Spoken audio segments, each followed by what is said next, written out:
In this video, we're going to look at the discipline of development economics. For much of human history, most of human society lived a virtually subsistence existence. There wasn't a ton of food, living standards weren't that high, life wasn't great. Then somewhere around 1850-ish, things started to take off. Economies started to develop, they became more productive, which resulted in an accumulation of wealth, higher living standards, greater access to health. Things got better. But not for everybody. Many countries, many regions of the world around that time stayed stuck in that subsistence living. We started to see the emergence of a very affluent group of countries that were prosperous economically, and they had access to food and nutrition and health, and the others who were stuck in sort of a subsistence way of living. And economists call that the Great Divergence. Somewhere, again, around the mid-1800s, there was a big divergence.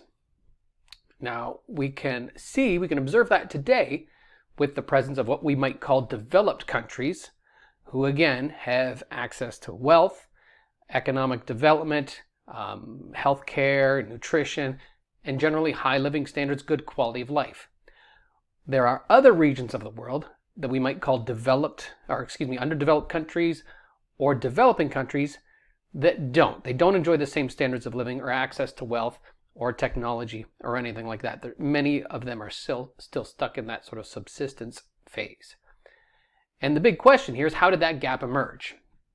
Why did some places on Earth really prosper and others didn't? And there are a number of possible explanations for this. It could be something cultural. There could be a specific cultural factor. Maybe colonialism, the practice of European conquest and colonialism, has been instrumental in creating this divide.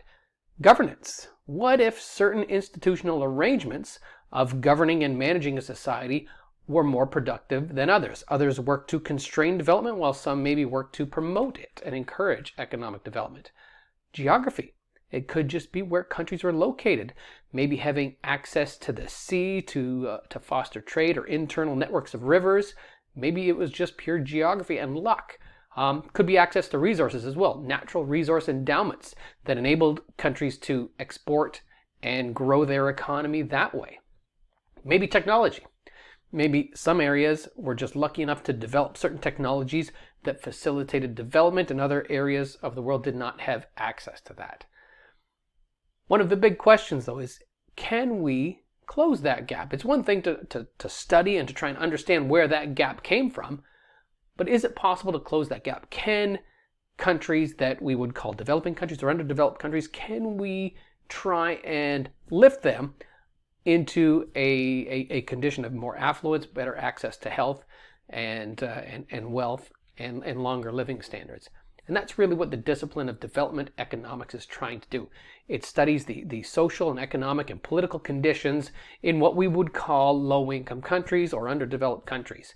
It looks at the existence and persistence of poverty, not just income and being able to earn a living, but wealth, being able to accumulate wealth and to use that for investment.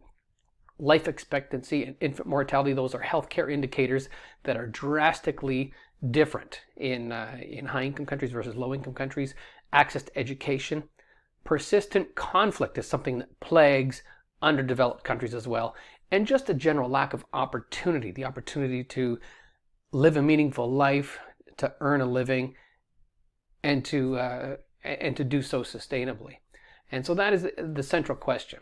Can these conditions be improved? Is there a mechanism? Is there a set of policies that can be implemented to help improve life in developing countries? And that is really the central theme of development economics.